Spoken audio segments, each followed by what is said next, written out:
Imagine it's the 15th century. You're just minding your own business, trying to avoid the plague and all that. Then one day you bend over to pick up a turnip, and your nosy neighbor spots a birthmark on your back. Witch! Back in those days, they called them the devil's mark. They literally thought the devil popped down to earth and gave you a little skin doodle. It gets even crazier. These devil's marks were believed to be numbed by evil magic. Witch hunters would jab them with needles to test for pain, but some used retractable needles, the ones that look like they're giving you a poke but actually aren't. And even if you did react, they'd just say you were faking it. So no matter how you reacted, you were in a lose-lose situation. Sleepwalking. You see, back in the day, people were superstitious about everything, and someone wandering around it was more like, Uncle Ted's chatting with the devil. Get the torches. And if by some wild chance something bad happened the next day, say the blacksmith's horse gets a cold, who's the town gonna blame? Yep, poor Uncle Ted. 1 minute you're snug in bed, dreaming of, I don't know, medieval stuff.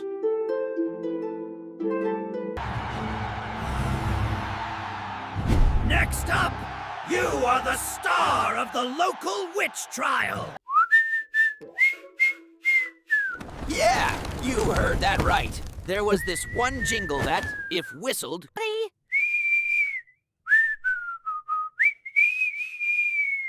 I mean, come on, if you've got the power to Whistling near certain trees? Obviously, you're holding a meeting with your witchy friends. Imagine minding your own business, whistling and humming, and suddenly a cow looks your way. Next thing you know, you're being dragged to the town square because Bessie the cow seemed a bit too interested in your whistling. You were left-handed. During the Middle Ages, they thought the devil himself was a lefty. So naturally, if you were left-handed, people thought you were a witch. If you were left-handed, your word meant nothing in court. Literally. You could be telling the truth and they'd be like, nah, that's the devil talking. When you yawn, you open your mouth wide, right? People in the Middle Ages believed that when your mouth is wide open, it's like rolling out the red carpet for demons. The idea was that yawning could let your soul slip out. And if your soul steps out, guess what can step in? Demons! During the bubonic plague, people were dropping like flies, and one of the main symptoms, you guessed it, excessive yawning. Every time you yawned, you had to make the sign of the cross over your mouth. It was like a spiritual padlock. And babies, they need a little extra care. Sometimes an adult steps in to help them along. Owning cats. Cats, especially black ones, were a medieval red flag.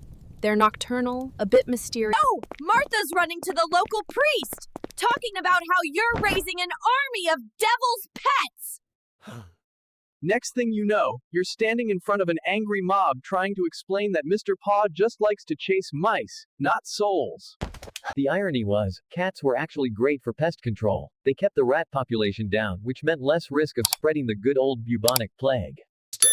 But does the mob care? Nope. In their minds, every purr is a secret spell, and So we've already established that cats were practically BFFs with the devil himself, right? If a cat sneezed near you... Now, let's connect the dots here. Brewing your own beer is just a hipster hobby these days, but during the Middle Ages, it was pretty much a woman's game. Let's say your beer is the talk of the town. It's so good that folks start scratching their heads wondering how you do it. That's when the neighbors start getting jealous. And what happens when people get jealous? Rumors start spreading. Before you know it, there's rumors about you chanting spells over the brewing pot, because obviously, that's the only way beer can taste so good, right? Big pot for witchy potions? Check. Stick that could be a broomstick in disguise? Check. Cats? Well, we just talked about them. Being too good at making cheese.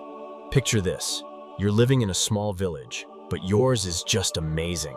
It's Now your neighbor Dave, his cheese is a disaster. It's like he's trying to invent a new type of rubber.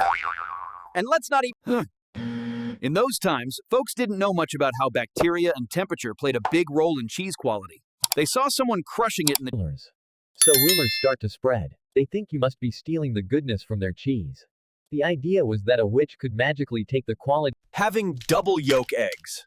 Imagine you're a woman living in 16th century France. Your hens start popping out these double yolk. But back then, it wasn't so cool. Double yolks were often seen as unnatural and a freak of nature. They either believed you have cursed your own hens, or you were using these abnormal eggs for witchcraft rituals. So, from birthmarks to breakfast foods, medieval logic was a minefield. A simple, harmless trait could easily become a one-way ticket to a trial. It makes you wonder what simple things from our time will seem bizarre centuries from now.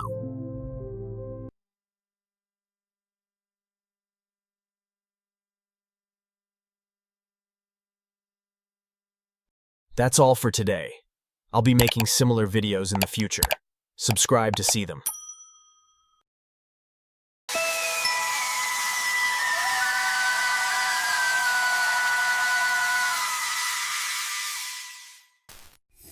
Theatrics were part of the job.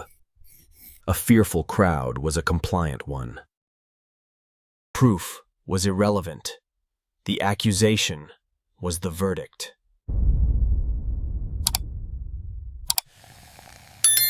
In a world that feared the unknown, gibberish was easily mistaken for a curse. When reason fails, blame is a comforting substitute. The problem with whistling up a curse is that you never know you're doing it. Huh? They saw the mouth not as a feature, but as a doorway. And just like that, the welcome mat was laid out for any passing evil. Suspicion is a mirror that warps everything it reflects. And her supposed partners in crime could do nothing but watch. Jealousy, as it turns out, was a poor ingredient for both beer and sabotage. In the right light, any object could become an instrument of conviction. The real magic was patience. But nobody held trials for that. Even nature at Elf could be seen as an accomplice to witchcraft. Because the deepest fear was that the monster might be sleeping beside you. It didn't matter who you were.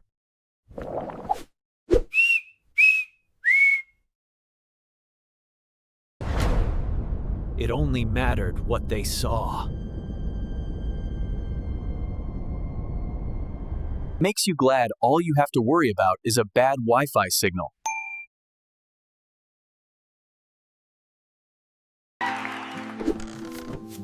So here's to the weird, the different, and the misunderstood.